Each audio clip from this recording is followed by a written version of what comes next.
Oh, hi there. And onward to Route 19 we go.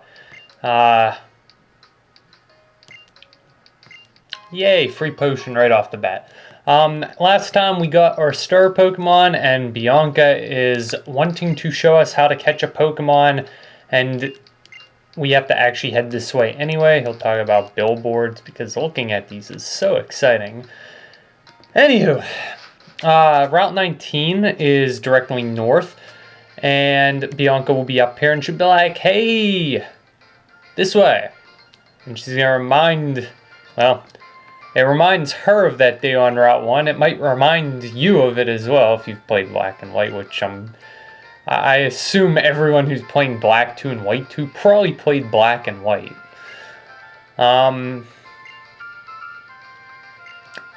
Starting now! I have no idea why she shouted at us. Jeez. Anyways, she's going to show you the basics of catching a Pokemon. In this example, she uses a Purrloin and... oh, she catches a Purrloin and uses a Lillipup. Because obviously she can't fight a level 2 with one of her beastly level 50s or whatever she had in Black and White at the end. Anyways, catching Pokemon is a very simple concept. If, for whatever reason, you are new to Pokemon and you do not understand the concept of catching a Pokemon, the basics are you lower it to low health, and then you throw a Pokeball. Now, obviously, certain Pokemon are harder to catch. Eventually, you'll get to the ranks of legendary Pokemon, which are really difficult to catch. There's different types of Pokeballs that give you different advantages. And status effects help make it easier to catch Pokemon, which by the time you get to late game, chances are you're going to have somebody on your team that can inflict some sort of status. And statuses make it easier to catch Pokemon. But for the beginning of the game, catching lower leveled Pokemon, you can just throw a Pokeball. You can actually catch a lot of Pokemon just by seeing them and throwing a Pokeball. Anyways, Bianca's gonna be like, over that way to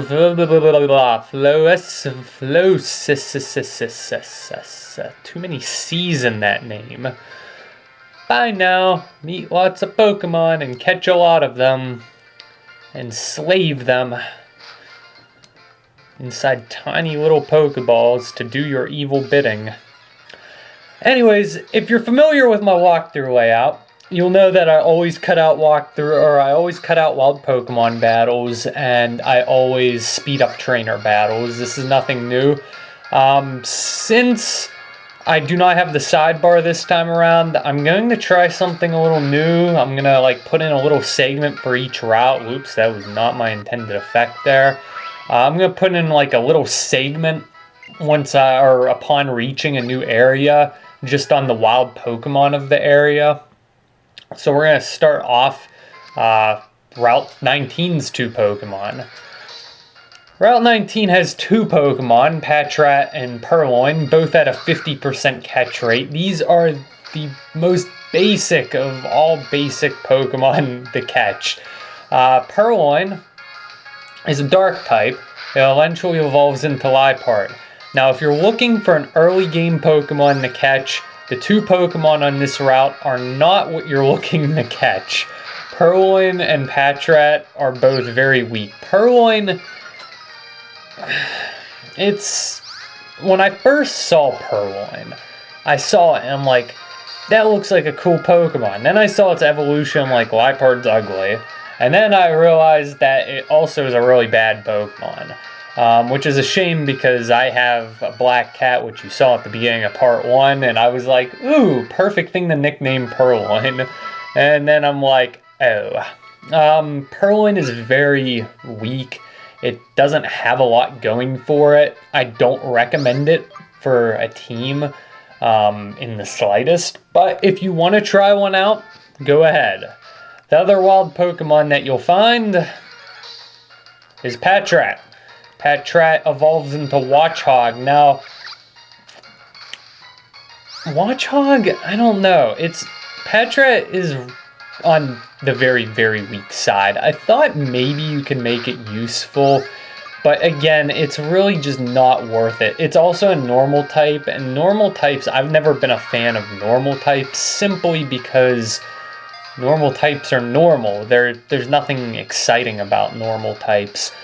Plus, there's an abundance of early game normal Pokemon, and Patrat just isn't very exciting compared to some of them. I personally think Lillipup, which we'll be seeing here shortly, is a better choice. So I just don't see these Pokemon as viable Pokemon for your Pokemon team. If you want to try them out, I mean, there's no shame in trying things out. I just don't think that they're the greatest thing. And of course, most early game wild Pokemon are really bad. But it is good to try to find one to pick from just so you have a second Pokemon, because it's hard to go with just your starter. Anyways, Route 19 really isn't that exciting. There's a lot of potions early on in this game that you get from various locations, and one of them is right there in that grass patch. There's no trainers on this route to fight, and that's general tradition of any Pokemon game. This guy will talk about ledge jumping. I mean, kind of obvious. Just keep in mind, if you do see a ledge, you can't get back up. And out of nowhere, boom, Alder. If you've played Black and White, you may be thinking, hey, that's the champion of Unova. What's he doing here?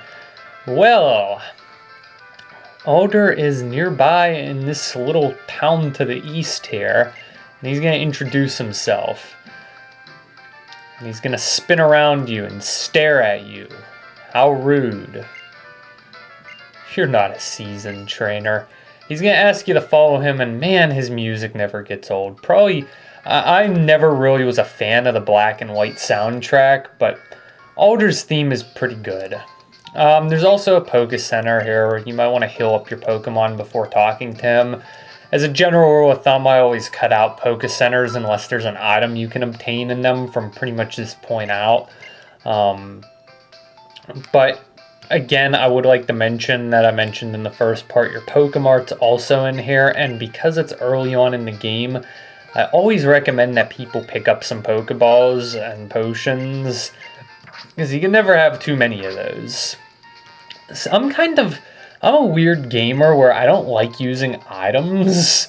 Like, I have something weird with me where I just, like, in an RPG game, I don't use items, and, like, I'll risk my Pokemon fainting or my character dying if it's in their RPG instead of using that potion. But you really should take advantage of using items, especially if your Pokemon is weak. Anyways, that's your tour of the Pokemon Center. That's probably the last time you'll see the inside of one in this walkthrough. Well, unless there's something to point out. Alder's going to talk about his house being a little ways up. Anyways, this is Floccesy Town. That's what I'm going to call it, but it's a really stupid name. Yes, save often. Oh my goodness, I am an impulsive saver. When I edit videos, Control S is my best friend. Fluffy. This guy will give you a potion, because your bag can hold infinite amount of items. Thank goodness they changed that. Back in the old days, when we didn't have these silly new generations, you can only hold 20 items in Gold, Silver, and Crystal. I think it was 20 in Red, Blue, and Yellow, but I can't remember. I just remember Crystal because I played Crystal a lot.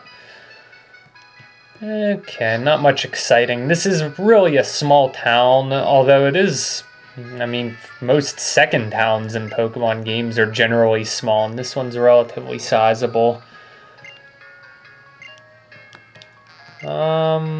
Are you happy you're able to train Pokemon? No, training Pokemon's a pain. It's an old clock tower. And when I do walkthroughs, I don't know, when I play Pokemon when I'm not doing a walkthrough, I'll take my time, I'll fight wild Pokemon. When I do a walkthrough, I just run from every wild Pokemon battle, and then my Pokemon are really weak by the time I get to the end of the game, and then I have to, like, rely on stupid strategies that are just overpowered and broken to win. Sure, what did Alder tell you? Yeah, that's nice. Anyways, Alder's gonna be up here. This is his house to the left. He's like, why do you have 2 town maps? Oh, it's your friend's town map. That's cool. Anyways, he's gonna tell you to head off to Route 20 because apparently your rival was in the area. And we will do that next time. Thank you, and good night.